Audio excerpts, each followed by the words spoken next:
Here is my 1990 Ford Econoline E250. So it is a 3/4 ton. This is the XLT club wagon. And it had a 460 from the factory and E40D overdrive automatic transmission.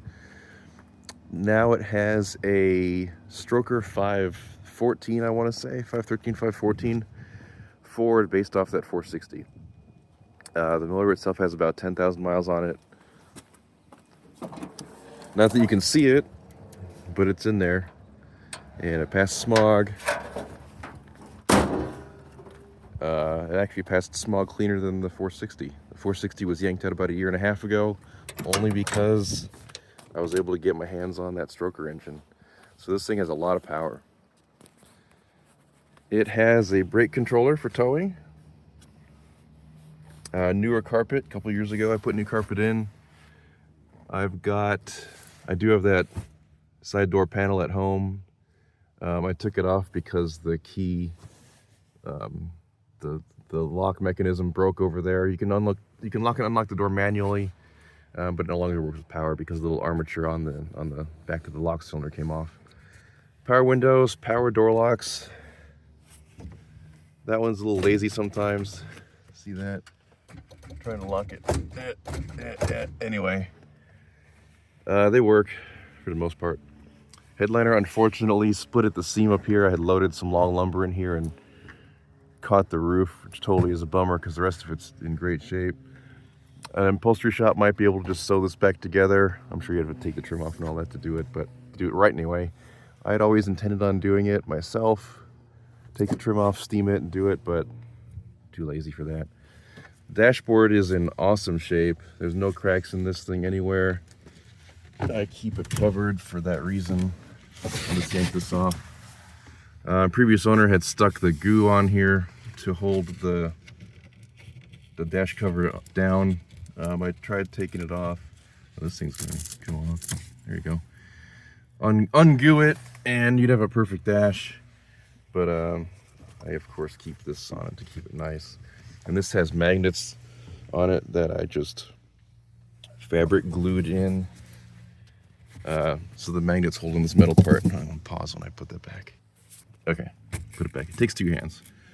It's got the nice fake wood trim, which I like a lot.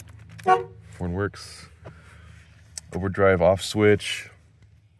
Air conditioning works. I had it converted to the modern 134, or whatever that is. Yeah, from R12. These switches, a couple of them are hooked up to lights in the front. A couple of them were just auxiliary switches, which the previous owner put in because I guess he liked switches. Did a pretty good job. Interior is good, except for the couple things I've shown you so far. And this seat, of course, like they all do, is starting to rip right there, unfortunately. Does have the rear AC. Here's some spare wiper blades. Got the rear vent down here and up here. The heater works. The AC does actually work, but the heater overwhelms it because there's a valve that needs to be, I think maybe just a vacuum line fixed or something on it. But it still all does work.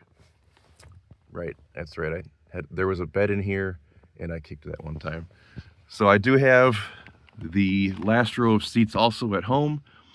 In addition to the 4th row, 3rd row, whatever you want to call it, bench seat, I have a sofa that folds out into a bed. So those will also come with the van. Nice dome light. Previous owner had a screen that he used to Velcro up around all the windows so we could open the windows and camp in it at night. I took all that stuff off because it was kind of a pain, honestly. Let's go back outside. Another thing here is this gauge does both engine and transmission with the flip of this switch. Engine in the front, transmission temperature in the back. Makes a lot of sense. So everyone's going to want to see the roof of the van. It's in good shape. I wheeled it off and spray painted it a couple years ago. It still looks pretty good. The drip rails are pretty good. Yes, it's spray paint. It's fine. Occasionally you get a little bit of rusting back here. every couple of years, maybe wire wheel it and paint it again. Spare tire, tow hitch, connector for the tow hitch, standard U-Haul fare and whatnot. Here's how you open the back. Got a fire extinguisher. I might keep that. Unless you're cool, then I'll let you have it. Yeah, so like I said, newer carpet.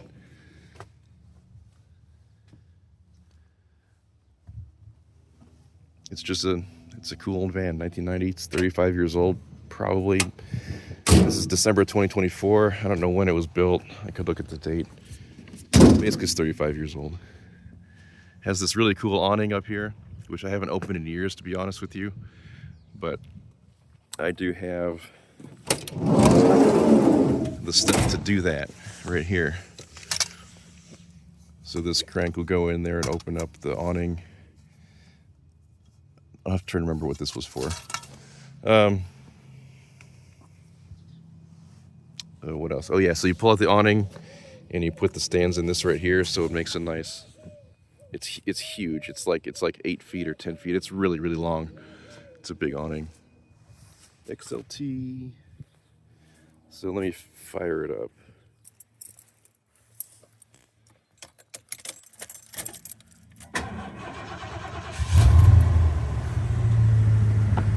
Runs fine. Runs great actually. So decent stereo. You can put a subwoofer on it if you want. This window's a little clunky, but it goes up and down. That one works. Dual gas tanks, both work. Both fuel pumps work. Gas gauge works.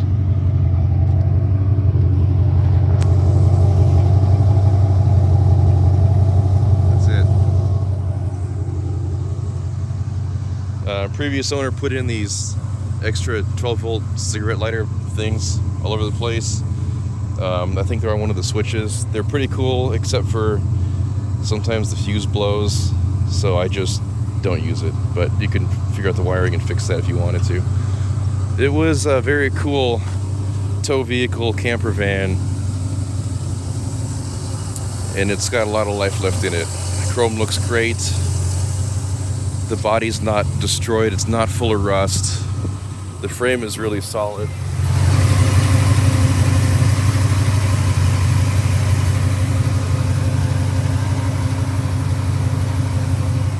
There's no rust under there.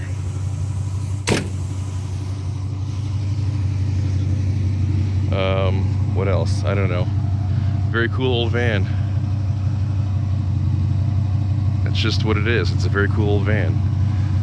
And it's got a lot of power.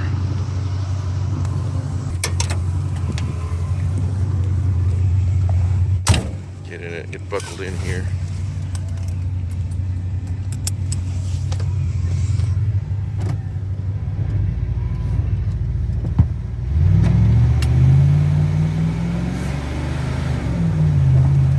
Runs, drives.